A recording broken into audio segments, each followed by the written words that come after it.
मेरा नाम दीपक वर्मा है। मैं एज ए कार्डियोलॉजिस्ट गोरखपुर में काम करता हूँ, एक हृदय रोग विशेषज्ञ की तरह। इस बार मुझे शांति कुंज हरिद्वार में आना हुआ, बस एक गुरुदेव की इच्छा थी। और कई सारी चीज़ें जो अभी तक मुझे गायत्री परिवार के बारे में या गायत्री मंत्र के बारे में जो जानकारी थी वो आधी अधूरी थी। 40 साल की उम्र हो गई, लेकिन मुझे पूरी जानकारी आज हुई है कि वास्तव में ये है क्या। ये एक ऐसी संस्था है या ऐसा फैमिली वातावरण है जहाँ पे एक मनुष्य को महामानव बनाया जाता है। और कई सारी चीज़ें जो कुरीतियाँ हमारे समाज में फैली हुई हैं, जैसे कि बाह्य आडंबर या केवल हिंदू रीति रिवाज में कर्मकांड, उसको लोग समझ के चलते हैं कि गायत्री परिवार बस उसी से जुड़ा हुआ है, लेकिन उसके आगे बहुत कुछ है। जब आप यहाँ पे आएंगे, इन चीज़ों को समझेंगे और देखेंगे, तब समझ में आएगा कि हमें कुछ अभी तक ज्ञान ही नहीं था।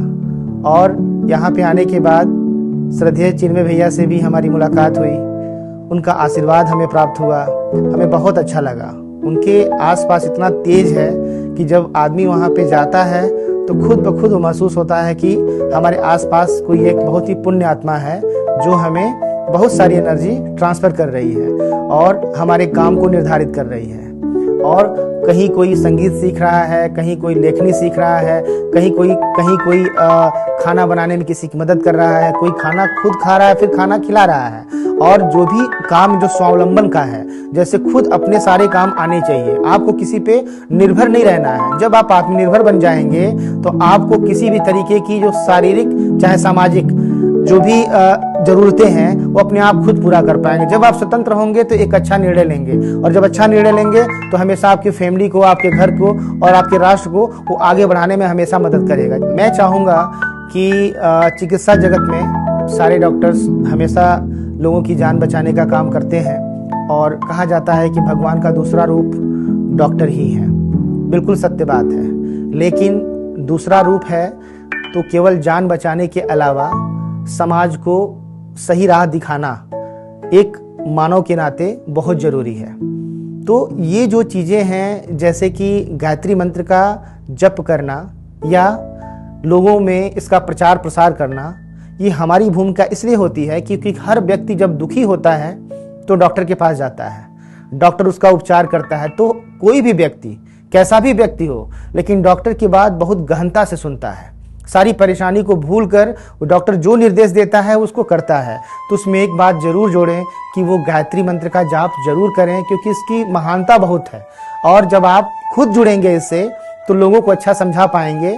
तो सभी चिकित्सकों से मेरा अनुरोध है कि आने वाले टाइम में जो भी गायत्री परिवार है या शांति कुंज हरिद्वार है, यहाँ पे आएँ और कुछ समय दें, जिससे कुछ चीज़ों को समझें। और समझने के बाद जब आपको उचित लगे, अच्छा लगे, अपने जो डेली रूटीन लाइफ स्टाइल है या आपका जो भी प्रोफेशन है उसमें इसको जोड़ें और लोगों को प्रेरित करें इससे जोड़ने के लिए, और इसका अनुभव भी आप उनको शेयर करें। आजकल के युवा सामान्य तौर पे जो पाश्चात्य सभ्यता है उससे वो काफ़ी ज़्यादा आकर्षित हो रहे हैं, क्योंकि वो बहुत फास्ट है, बहुत तेज है और बहुत सस्ते दामों में और बहुत आसानी तरीके से उनको उपलब्ध कराई जा रही है। ये सबसे बड़ा नशा है। उसकी वजह से जो दूसरे नशे के प्रकार हम लोग जानते हैं, जैसे स्मोकिंग हो गया, अल्कोहल हो गया, टोबैको हो गया या बहुत सारी ड्रग्स हैं, उसका यूज करना उनको बहुत आसान हो गया है। उनको लाइफ लगती है कि बस हमारी लाइफ केवल यंग वाली लाइफ ही रहेगी, लेकिन उनको समझना होगा आने वाले टाइम में कि बचपन के बाद जवानी आती है, जवानी के बाद बुढ़ापा आता ही आता है। बुढ़ापा आना तय है और मृत्यु सबकी तय है। तो हमें आने वाले टाइम की जब भी हम कोई वर्तमान में काम करें, ठीक है अपना जीवन जिए, लेकिन उस चीज़ को हमें ये ध्यान रखना चाहिए कि जो आने वाला समय है उसका नुकसान तो इस समय के क्रियाकलापों से हो तो नहीं रहा। तो हमारा यही सजेशन है कि जो भी यंग जनरेशन है वो ज़रूर कुछ समय, जितना भी समय उनके पास है, अपने काम के अलावा कुछ समय पूजा पाठ में जरूर लगाएं। और सबसे अच्छी बात क्या है कि गायत्री में इतना छोटा मंत्र है, लेकिन इसका स्वरूप बहुत बड़ा है। वो जब आप बार बार उसको पढ़ेंगे, चाहे करेंगे, जानकारी तभी मिलेगी। तो कम से कम इस शब्द का उच्चारण कम से कम सुबह उठने के बाद और रात में सोने से पहले जरूर करने का प्रयास करें। ऐसा केवल आप 2-3 महीने करें, आपको अपने आप चेंजेस आने शुरू हो जाएंगे और खुद आपके और विचार और मंत्रों की जानकारी और ज्ञान हमेशा बढ़ने लगेगा और नशा से भी आपके धीमे धीमे दूरी हो जाएगी। जब से हम अपनी चिकित्सा क्षेत्र में काम कर रहे हैं, तब से हमने बहुत अस्पतालों को देखा है। हमने आगरा में काम किया, मेरठ में काम किया, न्यू दिल्ली में काम किया, जो हमारे देश की राजधानी है।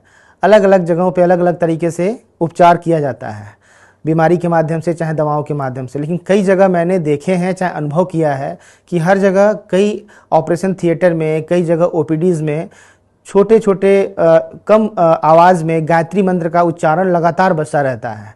एक तो उस बजने के, उस आवाज़ के द्वारा वहाँ का वातावरण हमेशा शुद्ध रहता है और मन को हमेशा शांति मिलती है। जो भी आदमी अस्पताल जाता है, चाहे डॉक्टर के संपर्क में जाता है, वो हमेशा परेशान रहता है। कम से कम जैसे वो इंटर करता है उस जगह पे जहाँ पे वो गायत्री मंत्र का उच्चारण हो रहा होता है, उसकी आधी परेशानी तो वहीं ख़त्म हो जाती है, क्योंकि वहाँ पे उसको माहौल एकदम शांत सा मिल जाता है। और उस आवाज़ में, उस मंत्र में इतना ताकत है कि कई सारी समस्याओं को तुरंत बिना किसी अलग थ्योरी के भी वो उपचार कर सकता है और उनको बहुत ही आनंद आता है। और फिर जब भी डॉक्टर से विजिट करके बाहर निकलते हैं तो हमेशा अच्छा ही बोलते हैं, क्योंकि उसका प्रभाव डॉक्टर पे भी है और वहाँ पे जो मरीज़ हैं, चाहे कर्मचारी हैं, उन पे भी पड़ता है। तो हमें ये भी अनुभव इस समय मिला कि गायत्री मंत्र का उच्चारण अक्सर जो भी डॉक्टर्स वर्क कर रहे हैं उनको अपनी अपनी ओपीडीज़ में या जहाँ पे पॉसिबल हो पाए कम ध्वनि में जरूर लगानी चाहिए। हमारे YouTube चैनल शांति कुंज वीडियो गायत्री परिवार को सब्सक्राइब करें एवं बेल आइकन जरूर दबाएं ताकि गायत्री परिवार की विभिन्न गतिविधियों की जानकारी आपको मिलती रहे।